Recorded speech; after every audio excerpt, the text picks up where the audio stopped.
इसके बाद हम देखेंगे अगर ये पेपर है और इसकी दोनों साइड पे राइटिंग है, मतलब डबल साइड पेपर है और ये पेपर ठीक है, इस पर कोई पेन वगैरह नहीं लगी हुई, तो हम जस्ट इस पेपर को यहाँ प्लेस करेंगे। यहाँ पे आप मैक्सिमम 10 से 15 पेजेस जो है आप रख सकते हैं।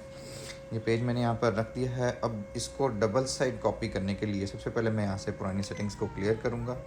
उसके बाद इस पेपर को इंसर्ट करके यहाँ पर आपको एक ऑप्शन मिलेगा two sided arrow, two sided.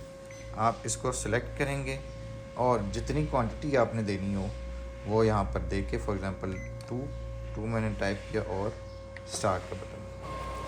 अब ये स्कैनर आपके पेज की दोनों साइड्स को ऑटोमेटिक स्कैन करेगा और आपको टू साइडेड आउटपुट के साथ दो पेजेस यहाँ पर एक वक्त बाहर आएगा, फिर वापस जाएगा एंड इससे आपकी first side and second side, ठीक है, ये आपकी दोनों कॉपीज़ आ गई।